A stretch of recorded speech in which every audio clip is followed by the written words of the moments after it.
आप कैसे देख रहे हैं इस रीजन पे, क्या इम्पैक्ट क्रिएट करेगा ये? देखिए, ये जो कॉन्फ्लिक्ट है ये बेसिकली एक चॉइस थी जो कि प्रेसिडेंट पुतिन को लेनी थी। एक फैसला करना था कि सैंक्शंस इंपॉर्टेंट है कि हमारी सिक्योरिटी इंपॉर्टेंट है। और ये रशिया ने बार बार बताया है कि नेटो का ईस्टवर्ड एक्सपेंशन जो है वो हमें मंजूर नहीं है, क्योंकि इससे हमारी सिक्योरिटी कॉम्प्रोमाइज होती है। तो यही बात जो थी, और जो दूसरा मिन्स्क एग्रीमेंट हुए थे 2014 और 2015 में, उसमें कुछ वायदे करे गए थे। तो वो पुतिन साहब के हिसाब से, रशिया के हिसाब से वो मुकम्मल नहीं हो पाए। तो की सवाल है सारा नेटो का, हर चीज नेटो पे आके ठहर जाती है। तो यूक्रेन बहुत कीन है कि वो नेटो का मेंबर बन जाए। और हम जैसे जानते हैं 2021 के अंदर उनको हथियार दिए गए थे। नेटो के मेंबर तो वो नहीं है, पर उनको हथियार मिले हैं कुछ नेटो कंट्रीज से। कुछ एक्सरसाइजेज की बात हुई है कि हम जॉइंट एक्सरसाइजेज करेंगे। तो ये एक फैसला लेना था। और फिर वो जो उनका डॉनबास रीजन है, उसके अंदर बहुत ज्यादा जो है वो अशांति फैली हुई है उस एरिया के अंदर, क्योंकि उसमें रेबल्स की फाइटिंग चल रही है। वो दो मिन्स्क एग्रीमेंट के बाद भी वहां शांति नहीं आ पाई। तो इश्यूज काफी है यहाँ पर इन्वॉल्व। की इशू है, जो मेन मुद्दा है वो है नेटो का एक्सपेंशन। तो उन्होंने आज फैसला ले लिया, कल फैसला ले लिया उन्होंने।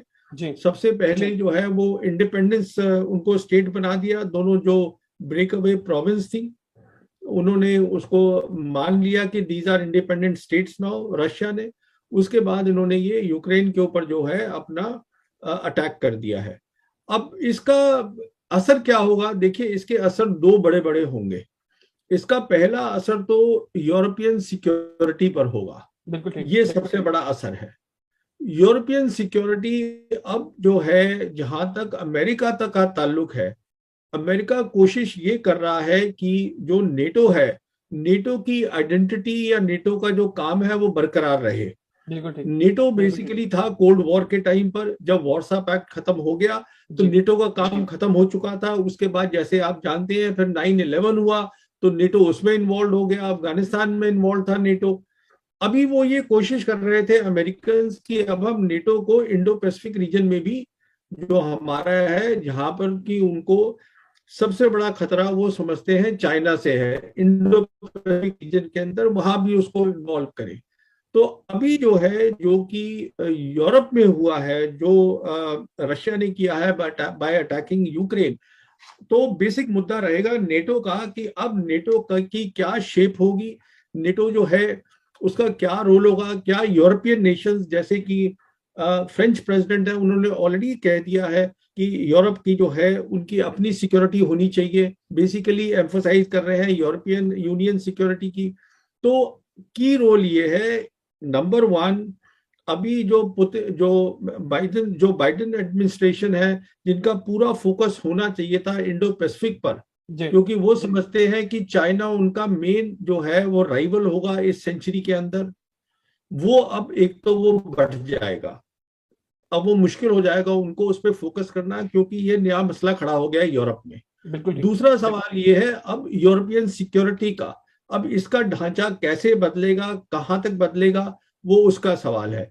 तीसरा, ये एक बहुत क्लियर मैसेज दे दिया है पुतिन ने कि वो जो है, जो भी उनकी टेरिटरीज हैं, और जो चाइना ने भी सपोर्ट किया है, चाइना ने टेरिटोरियल इंटीग्रिटी और सॉवरेनिटी रशिया की सपोर्ट करी है। तो वो उन्होंने कह दिया कि उसके ऊपर हम कॉम्प्रोमाइज बिल्कुल नहीं करेंगे। तो ये तीन बेसिक मुद्दे जो है, जो वहां से निकल के आते हैं, इसका सीधा असर जो है वो इंडो पैसिफिक रीजन पे पड़ेगा। बिल्कुल जी। ठीक।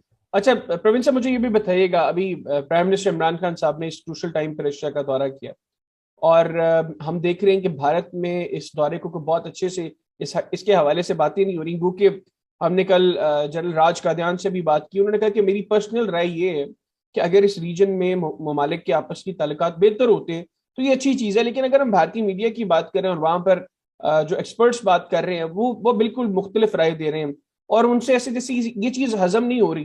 तो आप क्या समझते हैं, एक तो पाकिस्तान और रशिया के क्लोज टाइज का इस रीजन को क्या फायदा होगा, और दूसरा क्यों भारत के अंदर इसको वेलकम नहीं किया जा रहा? देखिए, पहली बात तो यह है टाइमिंग का। ये काफी बातचीत हो रही है कि इमरान खान जो है ऐसे टाइम पर क्यों थे रशिया के अंदर जबकि रशियंस ने अटैक किया है। तो मेरे ख्याल में ये कोई नेगेटिव बात नहीं है, ये पॉजिटिव बात है कि अगर वो थे। क्यों पॉजिटिव है? क्योंकि वो एक, आज पाकिस्तान जो एशिया पैसिफिक स्ट्रेटजी है चाइना की, जिसमें कि रशिया भी इन्वॉल्व है पूरी तरीके से, वो उसका एक बहुत खास पिवट है, एक बहुत खास मेंबर है एशिया पैसिफिक स्ट्रेटजी का चाइना की, जो कि बेसिकली डिपेंड करती है on belt and road initiative. उसका एक बहुत इंपॉर्टेंट मेंबर है। तो अभी वो मिले भी थे, शी जिनपिंग को मिले हैं विंटर ओलंपिक्स में बीजिंग में। तो ऐसा तो है नहीं कि पाकिस्तान को बिल्कुल पता नहीं होगा कि ऐसा कुछ होने वाला है। वो मैं क्यों कह रहा हूं, उसका कारण ये है कि मैं समझता हूं कि जब हमने, हिंदुस्तान ने जम्मू और कश्मीर का स्टेटस चेंज किया था, उसके बाद चाइना और पाकिस्तान बहुत ज्यादा एक दूसरे से सलाह करते हैं। तो पुतिन साहब ने पक्का शी को बताया होगा कि मैं ऐसा कुछ करने जा रहा हूं, क्योंकि उनको चाइना की सपोर्ट चाहिए। और चाइना ने उसको ना हिंट दी हो पाकिस्तान को, ये मैं समझता हूँ थोड़ा नामुमकिन है। और इमरान साहब का वहां होना बिल्कुल ठीक है, उसमें कोई हर्ज नहीं है उनका वहां होना, क्योंकि उनका 2 दिन का जो विजिट थी वो कामयाब रही है मेरे हिसाब से। वो प्रेसिडेंट को मिले हैं, प्रेसिडेंट से बात हुई है, बहुत सारे इश्यूज उन्होंने रेज करे हैं, रीजनल सिक्योरिटी की बात करी है, एनर्जी की बात करी है। फिर उन्होंने वहां पे जो आपके बिजनेस के लोग हैं रशिया के, वो बिजनेस बढ़ाना चाहते हैं। वो तारिक साहब उनके कोई दोस्त हैं जिसको उन्होंने एक गो बिटवीन बनाया है, जो उन्होंने बोला है पब्लिकली कि हम जो एरियाज हैं वो भी उन्होंने बताए हैं कि देखिए हम एग्रीकल्चर है, फार्मा फार्मा है, एनर्जी सेक्टर है, साइबर आईटी है, मिलिट्री टेक्नोलॉजी है, हम इन एरियाज में करना। मेरे ख्याल में एक बहुत कामयाब थी विजिट, एक कामयाब विजिट थी। और क्योंकि वो, he is on the right side of what is happening today in the Asia Pacific strategy, तो उनका, he is part of that group. Pakistan today is part of this group, Russia, China and Pakistan. तो connectivity जो है वो बढ़ानी बहुत जरूरी है पाकिस्तान के लिए, रशिया समझता है, क्योंकि पाकिस्तान का कनेक्टिविटी का एक खास रास्ता है जो वो अफगानिस्तान के थ्रू जाता है, अफगानिस्तान से central Asian Republic, central Asian Republic से रशिया। तो ये मैं समझता हूं कि एक बहुत ही अच्छी विजिट थी आफ्टर 1999 जब नवाज शरीफ गए थे। क्यों उससे बेहतर थी? क्योंकि इस बार जो है आपकी जो नेशनल सिक्योरिटी पॉलिसी अभी आपने रिलीज करी है, उसमें बड़ा साफ हो जाता है कि प्राइम मिनिस्टर, सिविल गवर्नमेंट और जो आर्मी है वो दे आर अलाइंड, वो एक ही पेज पर है इस मामले में। तो मैं इसको एक कामयाब विजिट समझता हूँ। बिल्कुल ठीक सर। आखिर में अफगानिस्तान की बात करें, एक तो इस दौरे में भी प्राइम मिनिस्टर ने प्रेसिडेंट पुतिन से बात की अफगानिस्तान के हवाले से। दूसरा, प्राइम मिनिस्टर ने क्लियर किया अपने विशेष इंटरव्यूज के अंदर कि खित्ते के दीगर ममालिक के साथ हम अफगानिस्तान के अंदर तालिबान की हुकूमत को तस्लीम करेंगे। तो भारत की आप स्ट्रेटेजी इस हवाले से क्या? हाँ, तो देखिए ऐसा है कि सब रीजनल कंट्रीज को तो एक्सेप्ट करना ही चाहिए। जो पाकिस्तान की पोजीशन है वो बिल्कुल सही पोजीशन है, और वही पोजीशन चाइना की भी है, वही पोजीशन रशिया की भी है, वही पोजीशन ईरान की भी है। अब मेन बात यह है कि अभी अफगानिस्तान के अंदर स्टेबिलिटी आने की जरूरत है, वो नहीं आ पा रही है। वहां पर एक बड़ा मेजर ह्यूमैनिटेरियन क्राइसिस आ गया है, और उनके बहुत सारे अकाउंट्स जो है वो दे हैव बीन फ्रोजन, वो जो अभी तक अनफ्रीज नहीं हो पा रहे हैं। तो बेसिकली जब तक ये ह्यूमैनिटेरियन क्राइसिस और ये सब खत्म नहीं होगा, तो रिकॉग्नाइज करना सब रीजनल पार्टीज को मुश्किल है। और Pakistan is central to all this.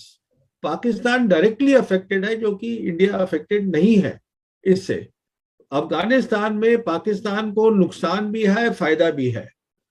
फायदा यह है कि अगर वहां स्टेबिलिटी आ जाती है तो सबसे ज्यादा फायदा पाकिस्तान को होगा, कनेक्टिविटी मिल जाएगी।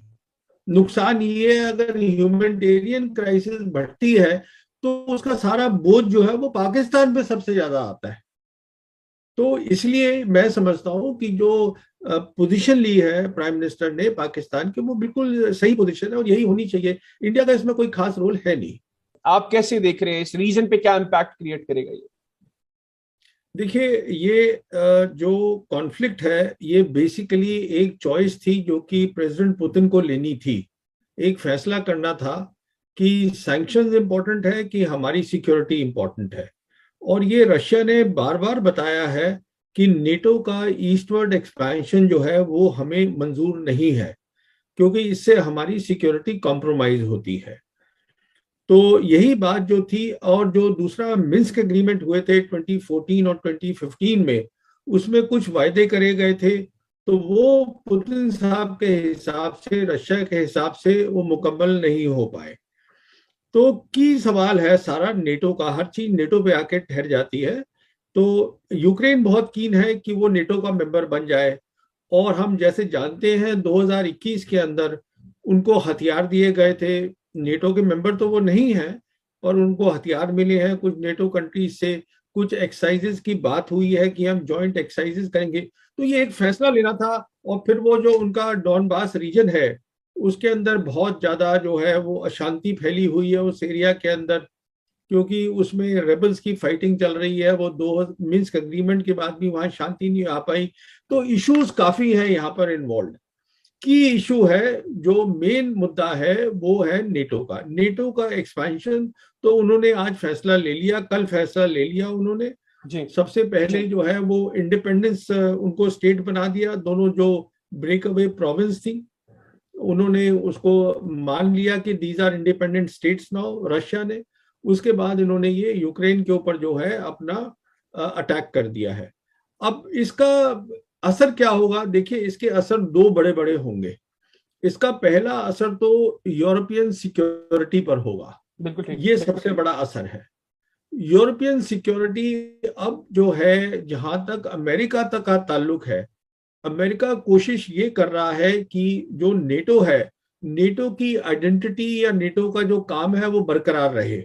बिल्कुल ठीक। नेटो बेसिकली था कोल्ड वॉर के टाइम पर, जब वॉर्सा पैक्ट खत्म हो गया तो जी। नेटो का काम खत्म हो चुका था। उसके बाद जैसे आप जानते हैं फिर 9/11 हुआ, तो नेटो उसमें इन्वॉल्व हो गया। अफगानिस्तान में इन्वॉल्व था नेटो। अभी वो ये कोशिश कर रहे थे अमेरिकन कि अब हम नेटो को इंडो पैसिफिक रीजन में भी, जो हमारा है, जहां पर कि उनको सबसे बड़ा खतरा वो समझते हैं चाइना से है, इंडो पैसिफिक रीजन के अंदर, वहां भी उसको इन्वॉल्व करें। तो अभी जो है, जो कि यूरोप में हुआ है, जो रशिया ने किया है बाय अटैकिंग यूक्रेन, तो बेसिक मुद्दा रहेगा नेटो का कि अब नेटो की क्या शेप होगी, नेटो जो है उसका क्या रोल होगा। क्या यूरोपियन नेशंस, जैसे कि फ्रेंच प्रेसिडेंट है, उन्होंने ऑलरेडी कह दिया है कि यूरोप की जो है उनकी अपनी सिक्योरिटी होनी चाहिए। बेसिकली एम्फोसाइज कर रहे हैं यूरोपियन यूनियन सिक्योरिटी की। तो की रोल ये है, नंबर वन, अभी जो बाइडेन एडमिनिस्ट्रेशन है, जिनका पूरा फोकस होना चाहिए था इंडो पैसिफिक पर, जी। क्योंकि वो समझते हैं कि चाइना उनका मेन जो है वो राइवल होगा इस सेंचुरी के अंदर। वो अब एक तो वो बढ़ जाएगा। अब वो मुश्किल हो जाएगा उनको उस पर फोकस करना, क्योंकि ये नया मसला खड़ा हो गया है यूरोप में। बिल्कुल ठीक। दूसरा सवाल ये है अब यूरोपियन सिक्योरिटी का, अब इसका ढांचा कैसे बदलेगा, कहां तक बदलेगा, वो उसका सवाल है। तीसरा, ये एक बहुत क्लियर मैसेज दे दिया है पुतिन ने कि वो जो है, जो भी उनकी टेरिटरीज हैं, और जो चाइना ने भी सपोर्ट किया है, चाइना ने टेरिटोरियल इंटीग्रिटी और सॉवरेनिटी रशिया की सपोर्ट करी है, तो वो उन्होंने कह दिया कि उसके ऊपर हम कॉम्प्रोमाइज बिल्कुल नहीं करेंगे। तो ये तीन बेसिक मुद्दे जो है, जो वहां से निकल के आते हैं, इसका सीधा असर जो है वो इंडो पैसिफिक रीजन पे पड़ेगा। बिल्कुल जी। ठीक। अच्छा प्रवीण साहब, मुझे ये भी बताइएगा, अभी प्राइम मिनिस्टर इमरान खान साहब ने इस क्रूशल टाइम पर रशिया का दौरा किया, और हम देख रहे हैं कि भारत में इस दौरे को बहुत अच्छे से इसके हवाले से बातें नहीं हो रही। वो कि हमने कल जनरल राज कादियान से भी बात की, उन्होंने कहा कि मेरी पर्सनल राय ये है कि अगर इस रीजन में ममालिक के आपस की ताल्लुकात बेहतर होते हैं तो ये अच्छी चीज़ है। लेकिन अगर हम भारतीय मीडिया की बात करें और वहां पर जो एक्सपर्ट्स बात कर रहे हैं वो बिल्कुल मुख्तलिफ राय दे रहे हैं, और उनसे ऐसे जैसे ये चीज़ हजम नहीं हो रही। तो आप क्या समझते हैं, एक तो पाकिस्तान और रशिया के क्लोज टाइज का इस रीजन को क्या फायदा होगा, और दूसरा क्यों भारत के अंदर इसको वेलकम नहीं किया जा रहा? देखिए, पहली बात तो यह है टाइमिंग का। ये काफी बातचीत हो रही है कि इमरान खान जो है ऐसे टाइम पर क्यों थे रशिया के अंदर जबकि रशियंस ने अटैक किया है। तो मेरे ख्याल में ये कोई नेगेटिव बात नहीं है, ये पॉजिटिव बात है कि अगर वो थे। क्यों पॉजिटिव है? क्योंकि वो एक, आज पाकिस्तान जो एशिया पैसिफिक स्ट्रेटजी है चाइना की, जिसमें कि रशिया भी इन्वॉल्व है पूरी तरीके से, वो उसका एक बहुत खास पिवट है, एक बहुत खास मेंबर है एशिया पैसिफिक स्ट्रेटजी का चाइना की, जो कि बेसिकली डिपेंड करती है on belt and road initiative. उसका एक बहुत इंपॉर्टेंट मेंबर है। तो अभी वो मिले भी थे, शी जिनपिंग को मिले हैं विंटर ओलंपिक्स में बीजिंग में। तो ऐसा तो है नहीं कि पाकिस्तान को बिल्कुल पता नहीं होगा कि ऐसा कुछ होने वाला है। वो मैं क्यों कह रहा हूं, उसका कारण ये है कि मैं समझता हूं कि जब हमने, हिंदुस्तान ने जम्मू और कश्मीर का स्टेटस चेंज किया था, उसके बाद चाइना और पाकिस्तान बहुत ज्यादा एक दूसरे से सलाह करते हैं। तो पुतिन साहब ने पक्का शी को बताया होगा कि मैं ऐसा कुछ करने जा रहा हूं, क्योंकि उनको चाइना की सपोर्ट चाहिए। और चाइना ने उसको ना हिंट दी हो पाकिस्तान को, ये मैं समझता हूँ थोड़ा नामुमकिन है। और इमरान साहब का वहां होना बिल्कुल ठीक है, उसमें कोई हर्ज नहीं है उनका वहां होना, क्योंकि उनका 2 दिन का जो विजिट थी वो कामयाब रही है मेरे हिसाब से। वो प्रेसिडेंट को मिले हैं, प्रेसिडेंट से बात हुई है, बहुत सारे इश्यूज उन्होंने रेज करे हैं, रीजनल सिक्योरिटी की बात करी है, एनर्जी की बात करी है। फिर उन्होंने वहां पे जो आपके बिजनेस के लोग हैं रशिया के, वो बिजनेस बढ़ाना चाहते हैं, वो तारिक साहब उनके कोई दोस्त हैं जिसको उन्होंने एक गो बिटवीन बनाया है, जो उन्होंने बोला है पब्लिकली कि हम जो एरियाज हैं वो भी उन्होंने बताए हैं कि देखिए हम एग्रीकल्चर है, फार्मा फार्मा है, एनर्जी सेक्टर है, साइबर आईटी है, मिलिट्री टेक्नोलॉजी है, हम इन एरियाज में करना। मेरे ख्याल में एक बहुत कामयाब थी विजिट, एक कामयाब विजिट थी। और क्योंकि वो, he is on the right side of what is happening today in the Asia Pacific strategy, तो उनका, he is part of that group. Pakistan today is part of this group, Russia, China and Pakistan. तो connectivity जो है वो बढ़ानी बहुत जरूरी है पाकिस्तान के लिए, रशिया समझता है, क्योंकि पाकिस्तान का कनेक्टिविटी का एक खास रास्ता है जो वो अफगानिस्तान के थ्रू जाता है, अफगानिस्तान से central Asian Republic, central Asian Republic से रशिया। तो ये मैं समझता हूं कि एक बहुत ही अच्छी विजिट थी आफ्टर 1999 जब नवाज शरीफ गए थे। क्यों उससे बेहतर थी?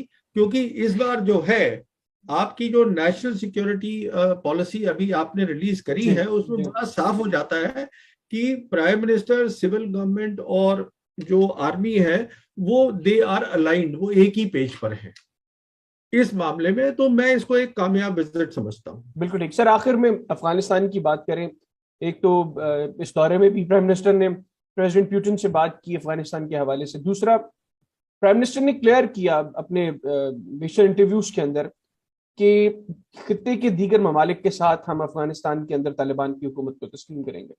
तो भारत की आप स्ट्रेटेजी इस हवाले से क्या? तो देखिए, ऐसा है कि सब रीजनल कंट्रीज को तो एक्सेप्ट करना ही चाहिए।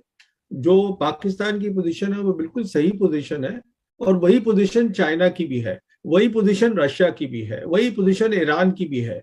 अब मेन बात यह है कि अभी अफगानिस्तान के अंदर स्टेबिलिटी आने की जरूरत है, वो नहीं आ पा रही है। वहां पर एक बड़ा मेजर ह्यूमैनिटेरियन क्राइसिस आ गया है, और उनके बहुत सारे अकाउंट्स जो है वो दे हैव बीन फ्रोजन, वो जो अभी तक अनफ्रीज नहीं हो पा रहे हैं।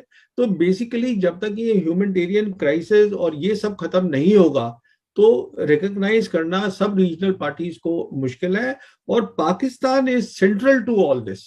पाकिस्तान डायरेक्टली अफेक्टेड है, जो कि इंडिया अफेक्टेड नहीं है इससे। अफगानिस्तान में पाकिस्तान को नुकसान भी है, फायदा भी है। फायदा ये है कि अगर वहां स्टेबिलिटी आ जाती है तो सबसे ज्यादा फायदा पाकिस्तान को होगा, कनेक्टिविटी मिल जाएगी। नुकसान ये है अगर ह्यूमैनिटेरियन क्राइसिस बढ़ती है तो उसका सारा बोझ जो है वो पाकिस्तान पे सबसे ज्यादा आता है।